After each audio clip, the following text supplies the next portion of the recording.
हमारे साथ जो खास मेहमान हैं, विश्वजीत रतोनिया पेशे से वकील हैं और सोशल एक्टिविस्ट भी हैं, और अभी जो किसान आंदोलन रहा तो बढ़ चढ़कर उन्होंने वहाँ पर हिस्सा लिया और किसानों की आवाज़ बने। इसके अलावा जो तमाम जो वंचित, शोषित और ऐसे जो दबे कुचले लोग समाज हैं, उनकी समाज में हैं, जो उनकी आवाज़ उठाते हैं। रतोनिया जी, बहुत स्वागत है आपका बंसल न्यूज़ में। और गतिमान ग्वालियर जिस विषय पे हम चर्चा कर रहे हैं, तो क्या देखते हैं आप, ग्वालियर शहर वाकई बदल रहा है, परिवर्तित हो रहा है, स्मार्ट सिटी, और यहाँ की अगर बात करें तो हेलो अच्छी खासी तादाद युवाओं की, आप युवा हैं, क्या देखते हैं आप, क्या क्या पाते हैं, क्या वाकई जो परिदृश्य है वो बदला है? देखिए, सबसे पहले तो आपका मैं धन्यवाद करना चाहता हूं, आपने इस मंच पर आमंत्रित किया और जहां उपस्थित सभी साथियों का और जो हमारे मेहमान हैं इस शो के, उनका मैं सभी साथियों को क्रांतिकारी सलाम करता हूं। और आपकी जो बहुत दिनों बाद ये शब्द सुना साहब, इसी पे ताली होनी चाहिए। हाँ। और आपकी जो पूरी टीम है आयोजन की, उसको मैं धन्यवाद करता हूं। देखिए, जिस तरीके से आपने प्रश्न किया क्या बदला है स्मार्ट सिटी के तहत, और जो संवाद भी युवाओं की भागीदारी को लेकर है। स्मार्ट सिटी एक बहुत मतलब एक शानदार कंसेप्ट था, एक बहुत अच्छा कंसेप्ट था। एक सपने के तौर पर देखा था कि यूरोप जैसे शहर हमारे देश में होंगे, अमेरिका जैसे शहर हमारे देश में होंगे, जो हाईटेक शहर होते हैं, चौड़ी चौड़ी रोडें होती हैं, साफ सुथरी रोडें होती हैं, पैदल चलने के लिए अलग फुटपाथ होता है, अच्छी शिक्षा उसके अंदर होगी, अच्छा स्वास्थ्य होगा। लेकिन क्या आज वर्तमान में 7 सालों के बाद भी, क्या आपने जैसे स्मार्ट सिटी का जिक्र किया, क्या मिला हमें 7 सालों के बाद? सिर्फ वही धूल उड़ती हुई रोडें। एक बार मैंने पोस्ट लिखा था कि ग्वालियर में 2 बड़े केंद्रीय मंत्री हैं, क्या वो धूल उनकी शान है? सत्ता पक्ष के विधायक भी यहाँ मंत्री जी यहाँ मौजूद थे। मैंने एक सवाल, बाल भवन में वो कार्यक्रम था, और प्रवीण पाठक जी भी मौजूद थे। मैंने प्रश्न किया था क्या आपकी शान है ये सड़कों पर धूल उड़ती हुई जो शान है? बिल्कुल। तो आपको लगता है कि यहाँ पे अभी बहुत सारी कमियां हैं। अच्छा, हम बात करते हैं कि ग्वालियर चूंकि एक बहुत पुराना मेडिकल कॉलेज, यहाँ पर शिक्षा का बड़ा हब, हम एक शिक्षा के मंदिर में ही बैठे हुए हैं। तो इतने सालों में कहते हैं कि ग्वालियर एजुकेशन का हब है। तो हम देखते हैं कि जब न्यायालय की भर्ती निकलती है तो ऐसे युवा जिन्होंने MBA किया हुआ है, जिनके पास बड़ी बड़ी डिग्रियां हैं, वो भी लाइन में लगे हैं कि एक चपरासी की, एक माली की नौकरी मिल जाए। देखिए, आपका प्रश्न बहुत अच्छा है। 2017 में 2018 में हम लोगों ने इस पर वर्क किया था। असल में मध्य प्रदेश में जो बेरोजगारी है वो बहुत चरम पर है।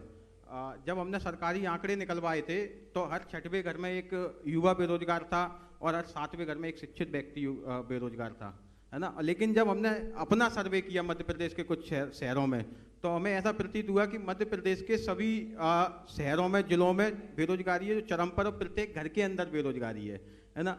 मध्य प्रदेश की सरकार हो, चाहे देश की सरकार हो, या हमारा लोकल प्रशासन हो, यहाँ जो हमारे निर्वाचित प्रतिनिधि हैं, वो सभी लोग जिम्मेदार हैं। असल में योग्यता के अनुसार रोजगार यहाँ पे क्रिएट ही नहीं हो रहे हैं, है ना। आप एक रिपोर्टर हैं। अच्छा, आप ये बताइए कि क्या कमी लगती है आपको, क्या होना चाहिए? चलिए, ये कमियां हो गई, लेकिन हम इन्हें किस तरीके से पटरी पर ला सकते हैं?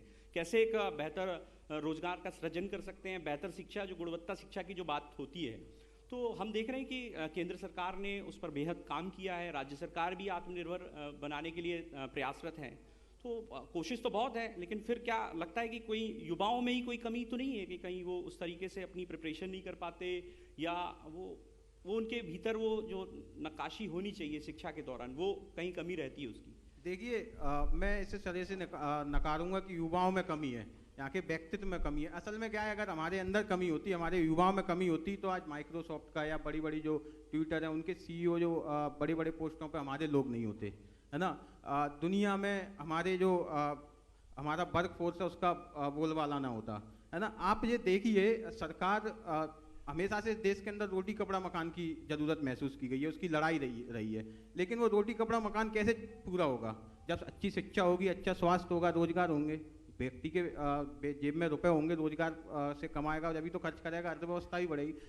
कुल मिलाकर इस देश के अंदर जो भी समस्याओं का हल है वो अच्छी शिक्षा है।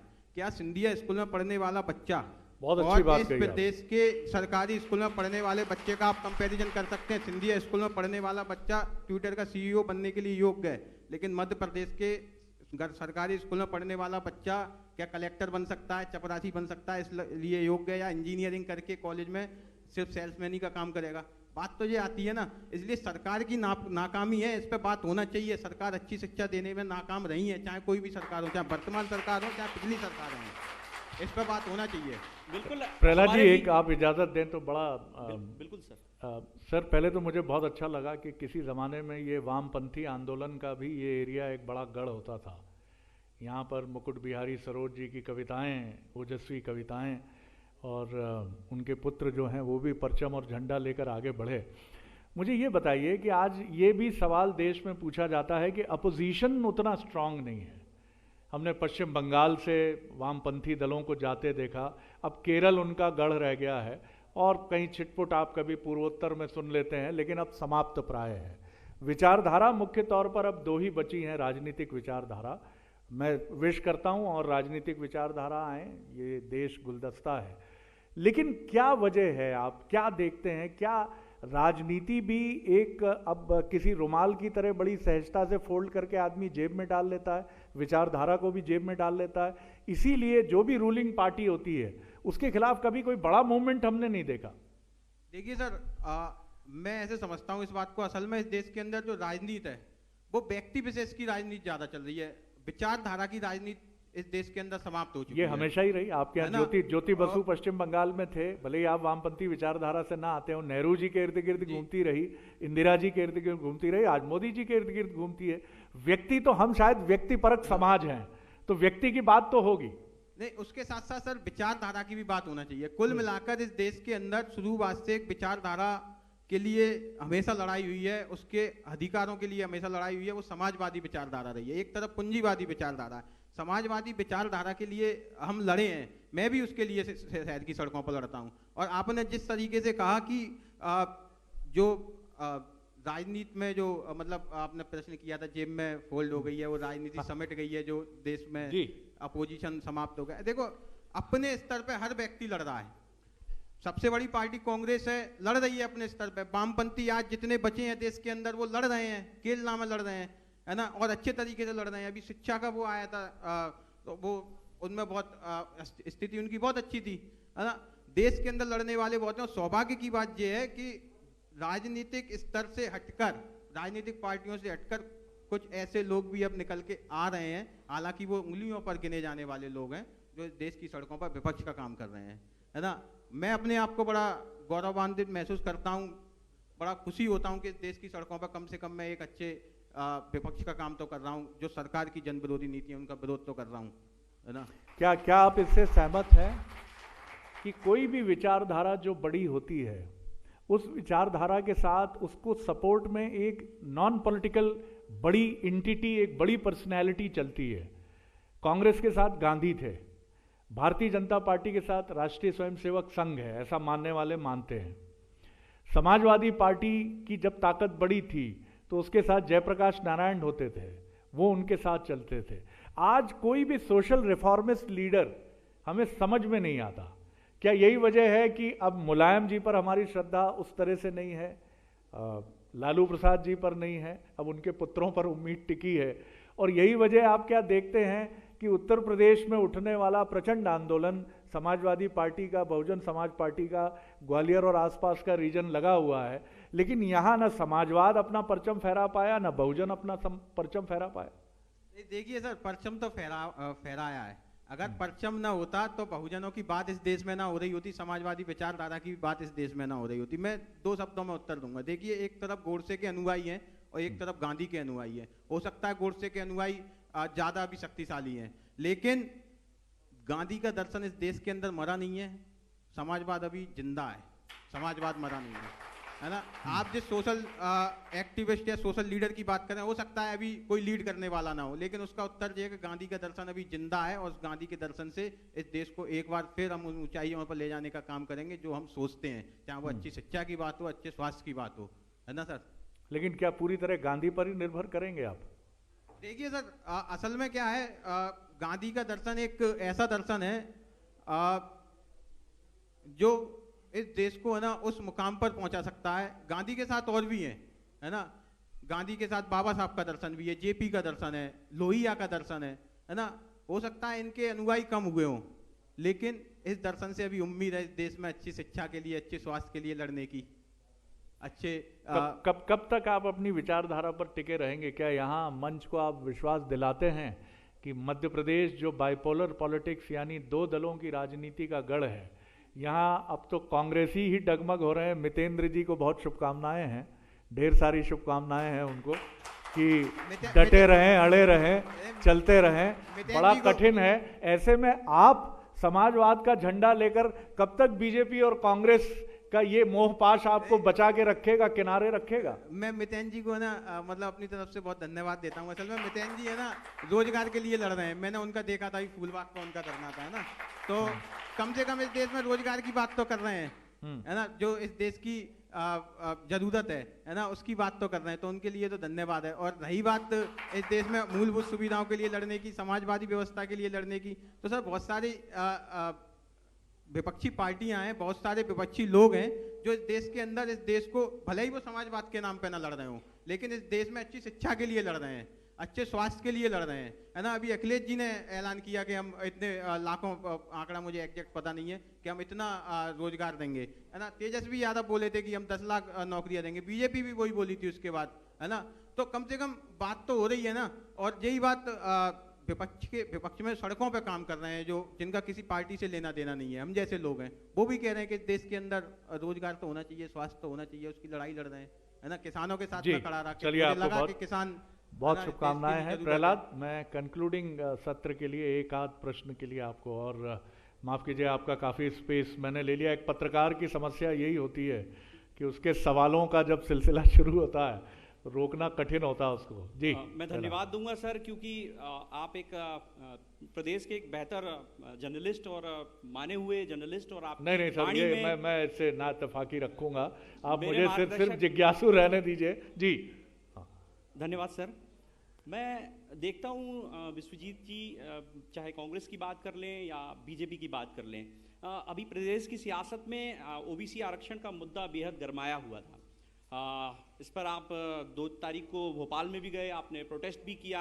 तो क्या अब इस वर्तमान परिदृश्य में आरक्षण की ज़रूरत है? क्या आरक्षण होना चाहिए? क्यों इस तरीके से आरक्षण को लेकर सियासत होना? क्या अभी लगता है लोगों को आरक्षण की ज़रूरत है? क्यों आप इस तरीके से इस मुद्दे को लेकर सड़कों पर उतर जाते हैं, सरकारों में आपस में तलवारें खिंच जाती हैं? क्या ज़रूरत है क्योंकि अब तो इस तरीके का माहौल बिल्कुल भी नहीं है। देखिए, सबसे पहले तो आपका धन्यवाद, कम से कम आपने इस लायक तो समझा कि हम सड़कों पर उतर जाते हैं तो सरकारों में तलवारें खिंच जाती हैं। देखिए, और जहाँ तक आरक्षण की बात है ना, बहुत अच्छा प्रश्न किया। आरक्षण एक तो प्रतिनिधित्व की व्यवस्था है। अगर आरक्षण ना होता तो इस देश के दलितों को और वंचितों को भागीदारी क्या मिल पाती, आप इस बात पर सोचिए, है ना। अगर आरक्षण नहीं होता तो आज हम वही व्यवस्था में होते जो आज़ादी से पहले की व्यवस्था थी, शोषित वाली, पीड़ित वाली। कई संस्थाएं ऐसी हैं जहाँ आरक्षण नहीं है ना, वहाँ पूरा प्रतिनिधित्व हो पाया। क्या सुप्रीम कोर्ट में दलित और पिछड़े आदिवासी जज उस मात्रा में बन पाए जिस मात्रा में उनकी आबादी के हिसाब से होना चाहिए थे? क्या हाई कोर्ट, जितने हाई कोर्ट हैं उनमें बन पाए? वहाँ आरक्षण नहीं है। जितनी सरकारी वकीलों की, मैं वकील हूँ, सरकारी वकीलों की जितनी लिस्टें आती हैं उसमें एक जाति विशेष का कौन प्रभाव होता है, इस बात पर बात होना चाहिए। इसलिए आरक्षण जरूरी है ना। रही बात ओबीसी आरक्षण, इस विषय पे थोड़ा सा जनता के बीच जाना चाहूंगा कि उनकी क्या राय है, क्योंकि ये ऑडियंस है, जनता है, सब जानती है। तो प्लीज एक माइक वहां तक पहुंचाया जाए और जनता से कुछ, आपसे कुछ प्रश्न जो यहाँ पर लोग मौजूद हैं वो आपसे कर लेते हैं, वो क्या राय रखते हैं इस विषय पर। हम एक ही प्रश्न एंटरटेन कर पाएंगे, क्योंकि हम फिर कुशवाहा साहब की तरफ बढ़ेंगे। लायक सिंह कुशवाहा साहब हमारे बीच में हैं जी। लेकिन मैं अपनी बात भी कह दूं, आरक्षण तब तक बहुत आवश्यक है जब तक गैर बराबरी है। और हम ये महसूस करते हैं कि चाहे वो आर्थिक असमानता की बात करें या दूसरे बिंदुओं की बात करें, ये एक संवेदनशील मसला है और ये बहुत इस तरह की चर्चा या इस तरह की बातचीत तक किसी समाधान पर पहुंचना बहुत जल्दबाजी होगा। और बहस में हमेशा मैं बार बार ये बात कहता हूं कि जीतने की ही प्रवृत्ति होती है। इसलिए इस विषय को बहुत संवेदनशील नज़रिए से हम देखें। जी, एक सवाल, बस एक सवाल और फिर हम कंक्लूड करेंगे इस सत्र को। जैसे विश्वजीत भाई ने जैसे सन ने पूछा कि इस देश में आरक्षण अभी भी वर्तमान व्यवस्था में जरूरी है कि नहीं है, तो मैं यही पूछना चाहता हूं कि जो आरक्षण एक जरूरी है, और इस देश में जो चल रहा है कि एक तो कहती है कि एक क्वेश्चन और होना चाहिए कि सामने आता है जब से बीजेपी आई कि धर्म खतरे में है, कि लोकतंत्र खतरे में, आखिर धर्म खतरे में या इस देश का संविधान खतरे में? ये भी एक क्वेश्चन होना चाहिए। जी देखिए, आपका ना बहुत अच्छा प्रश्न है। असल में ना धर्म खतरे में, मुझे नहीं लगता कि इस देश के अंदर धर्म खतरे में है। खतरे में है गरीबों के अधिकार, वंचितों के अधिकार, उनकी भागीदारी। इस देश के अंदर रोजगार, शिक्षा और अच्छा स्वास्थ्य, रोटी कपड़ा मकान, इन बातों को पहले रखा जाना चाहिए, ना कि धर्म की बातों को। धर्म हमारा निजी विषय हो सकता है, लेकिन इस देश के लिए अच्छी शिक्षा, स्वास्थ्य बेहद जरूरी है। और रही बात, आपने कहा कि धर्म खतरे में है या संविधान खतरे में है, तो मैं आपसे एक बात ही कहना चाहता हूं कि इस देश के लिए सर्वोपरि जो है वो इस देश का संविधान है। और इस देश के संविधान है तो इस देश की सारी व्यवस्थाएं, इस देश की व्यवस्थाओं में वो एक लौता ऐसा ग्रंथ है, एक लौता ऐसी किताब है जो इस देश के गरीबों को, वंचितों को अधिकार प्रदान करता है, अच्छी शिक्षा की बात करता है, अच्छे रोजगार की बात करता है, अच्छे स्वास्थ्य की बात करता है। आप अगर प्रश्न पूछ पा रहे हैं तो आप धर्म की वजह से नहीं, सिर्फ संविधान की वजह से पूछ पा रहे हैं, और ये संविधान आपको अधिकार देता है। बहुत शुक्रिया, बहुत धन्यवाद। विश्वजीत जी बहुत बहुत धन्यवाद।